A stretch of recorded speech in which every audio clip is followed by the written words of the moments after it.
Après une première semaine passée à SAR, le Dr Bongui Joachim Kessé et sa délégation ont abordé le 22 juin dernier la seconde phase du programme de restauration du Tchad dans la capitale N'Djamena au palais du 15 janvier. Protocole oblige, la prestation du groupe musical a été suivie par des allocutions des autorités ecclésiastiques et politiques, dont le ministre tchadien de la Réconciliation, Abderrahmane Koulamala, et des responsables du comité d'organisation. Je voudrais d'abord souhaiter la bienvenue au Tchad à notre illustre hôte et je voudrais remercier tout le comité d'organisation. J'ai donné ma parole depuis plusieurs jours pour venir, malgré l'extrême fatigue qui m'envahit. Vraiment, je me sens heureux parmi vous. Je me sens d'autant plus heureux parmi vous que, comme mon prédécesseur à ce micro l'a dit, c'est Dieu qui nous a donné cette nation. Nous n'avons pas d'autre choix que de vivre ensemble. Nous n'avons pas d'autre choix que de nous sentir les filles et les fils de cette nation. Il n'y a pas de Tchadiens au-dessus des autres. Nous sommes tous égaux. Nous sommes tous les fils et les fils de cette république, déchirée certes, qui a connu les guerres les plus atroces, mais c'est une république réconciliée. La nation tchadienne existe, quoi qu'on dise. Je suis particulièrement heureux d'occuper le poste de ministre de la Réconciliation, parce que réconcilier les hommes, c'est un don de Dieu. J'ai une mission qui m'a été confiée par le président de la République. Il m'a dit, Abderrahmane, je te confie cette mission parce que c'est la mission la plus importante de mon séjour à la tête de ce pays. Je ne veux pas qu'il y ait un seul Tchadien à l'extérieur du pays. Je veux que tous les Tchadiens soient dans ce pays, que l'on reconstruise cette nation ensemble. Comment pouvons-nous réconcilier cette nation, comme vous le dites, dévastée par les conflits, dévastée par la haine, dévastée par l'ignorance des hommes? Prenons le courage d'aimer notre destin, quel qu'il soit. Prenons ce courage pour que nous grandissons cette nation. La diversité ethnique, la diversité religieuse est une chance pour le Tchad et non pas un obstacle. Nos différences de religion sont une chance. Chaque fois que je vais dans les hôtels, je trouve toujours une Bible et je lis toujours la Bible parce que c'est la parole de Dieu. Je suis un musulman croyant et pratiquant, mais je respecte toutes les religions parce que Dieu seul sait la vérité. Personne d'entre nous ne la détient. Je vous remercie. Dieu bénisse le Tchad. Dieu vous bénisse chacun.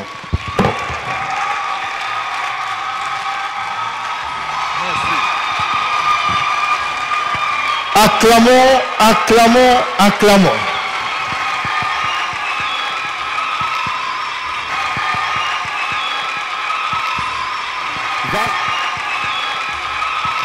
Acclamons, acclamons, acclamons.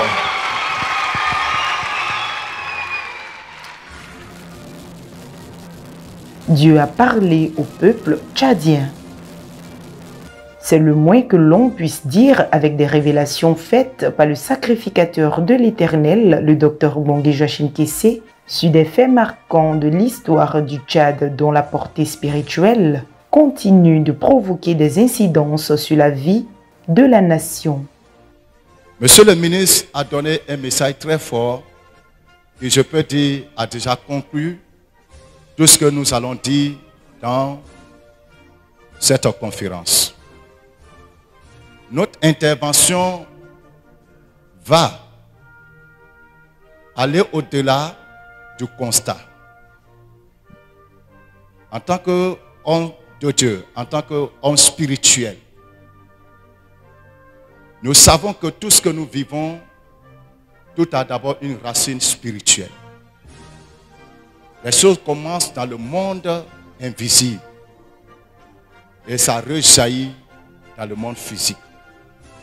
L'indépendance du théâtre a été prononcée dans la ville qui était auparavant appelée Fort Lamy, qui est actuellement donc N'Djamena, qui veut dire nous nous sommes reposés.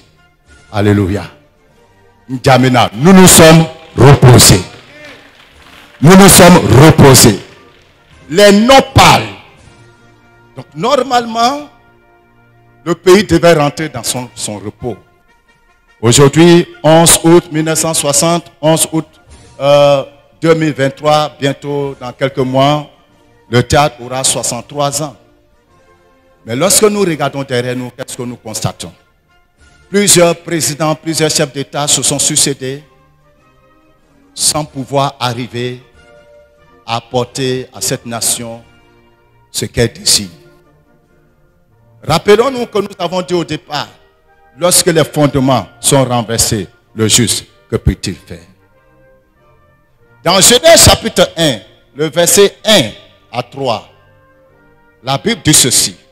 Au commencement, Dieu créa les cieux et la terre.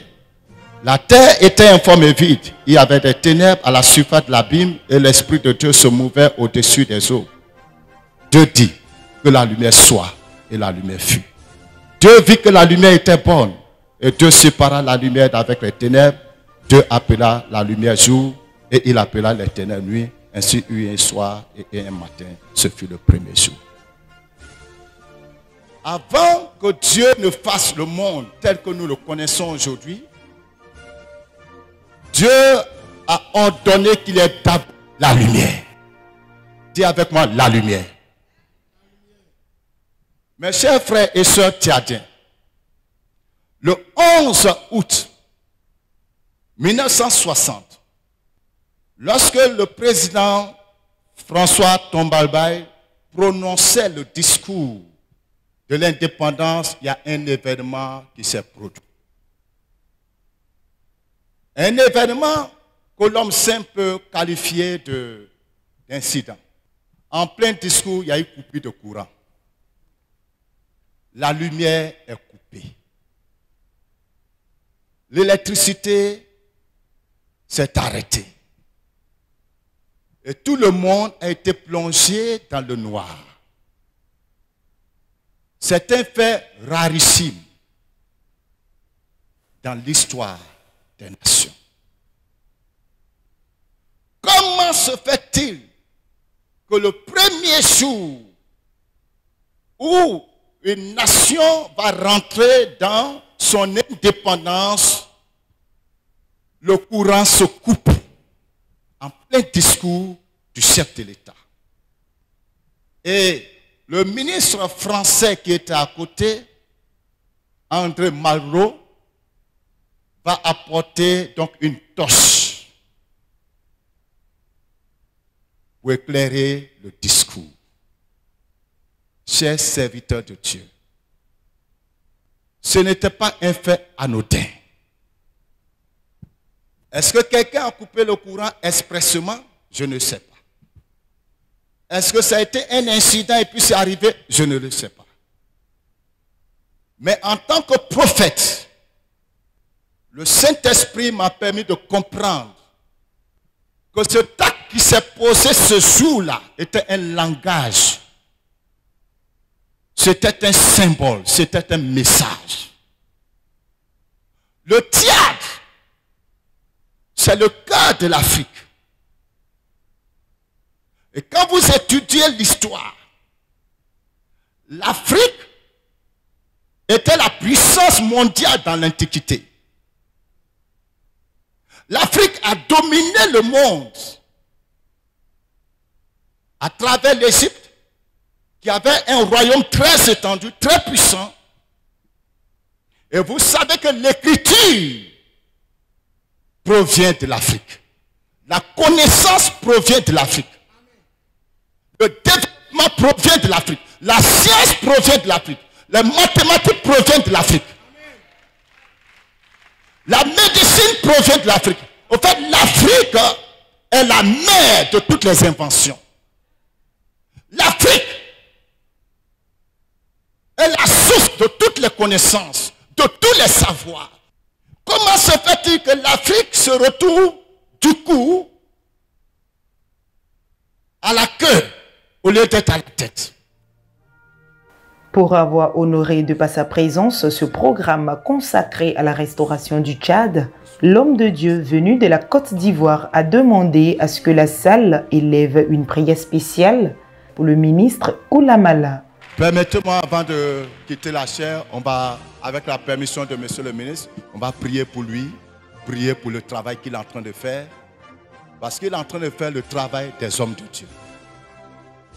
Il est en train de faire le travail des hommes de Dieu.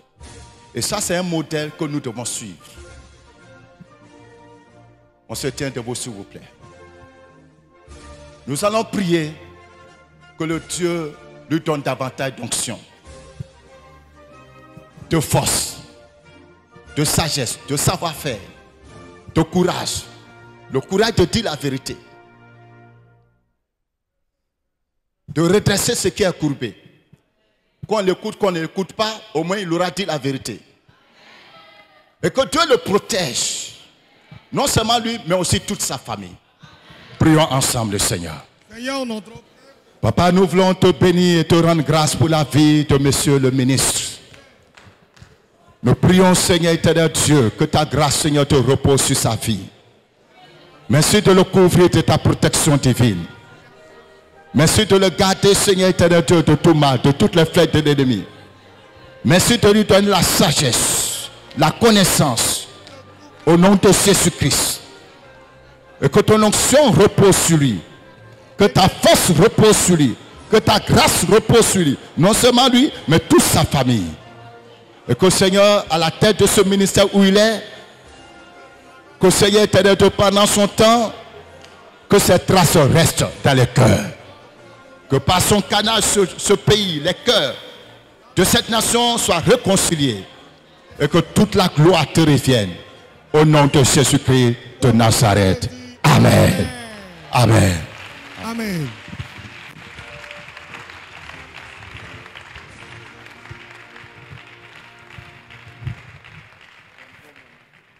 Après la photo de famille, le représentant du gouvernement tchadien a confié au micro de Rocher TV sa lecture de l'organisation de ce programme qui suscite beaucoup d'espoir pour le relèvement de la nation tchadienne.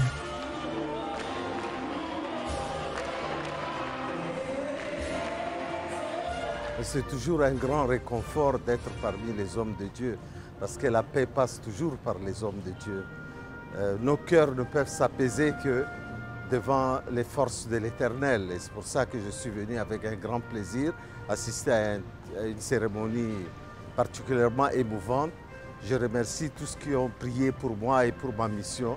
Je suis profondément ému et fier d'être parmi des gens aussi agréables et aussi déterminés dans leur foi. Je vous remercie. Et quel appel pouvez lancer au peuple tchadien? Le programme parle de lui-même, un pays dévasté, un pays déchiré, un pays qui a connu les pires affres de la guerre, mais un pays déterminé à se réconcilier, à s'unir et à aller vers un destin commun. Amen. Amen. Est-ce que vous comptez encore suivre pour un autre programme s'il y a lieu d'organiser? Je viendrai toujours avec grand plaisir. Je suis tout mon temps et pour vous, madame. Merci. Le Tchad a été visité et de telles initiatives, les chrétiens de ce pays d'Afrique centrale en sont assoiffés.